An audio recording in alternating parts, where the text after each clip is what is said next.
सोलापूरमधील छायाचित्रकार आणि पत्रकार यांच्या रूपाने मला आज अनेक भाऊ भेटले आहेत.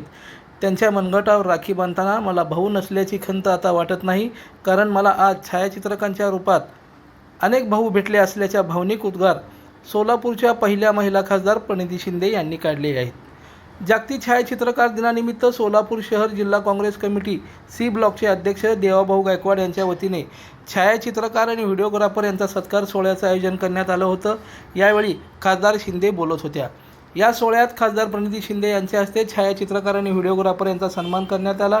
तसेच पवित्र रक्षाबंधन निमित्त खासदार प्रणिती शिंदे यांच्या हस्ते सर्व पत्रकार बांधवांना व छायाचित्रकारांना राखी बांधून रक्षाबंधनाच्या आडवान्स शुभेच्छा दिल्या.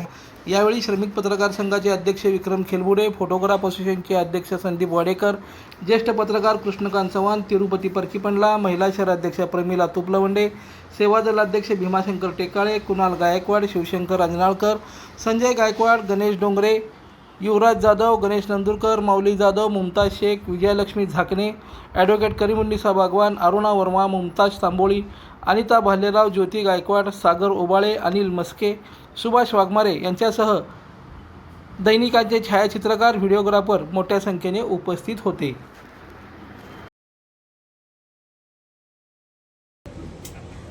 खरंच आजचं युग, आजचं पूर्ण जग हे आता फक्त फोटोजवर चालतं.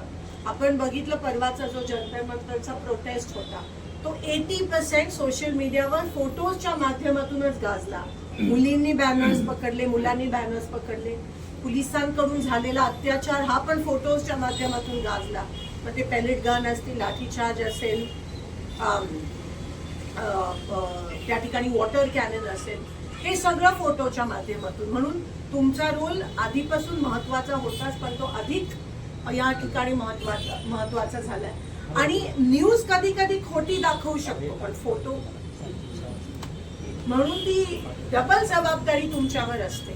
आणि फोटोज कधी खोटं सांगत नाही, तर ती मोठी जबाबदारी तुमच्यावर आहे. तुम्ही व्यवस्थितरित्या ती पार पडत असता.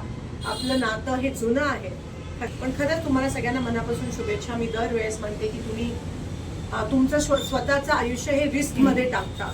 कधी कुठे आग लागली असेल, कुठे भूकंप झाला असेल, कुठे नदीला पूर आला असेल, तर तुम्ही काय सगळं विसरून त्या मागचं एक तुमची एक जज्बा असतो, एक पॅशन असतं, ते तुम्ही निभावून तुम्ही तिथे तुमची जबाबदारी पार पाडायला तिथपर्यंत जात असता. कधी कधी जबाबदारी पण नसते, कधी कधी वरून निरोप पण नसतो की हे कव्हर करा, पण स्वतःला वाटत असतं की आपण हा अन्याय कव्हर केला पाहिजे. लाईक करा, कमेंट करा आणि हो सबस्क्राईब करायला विसरू नका.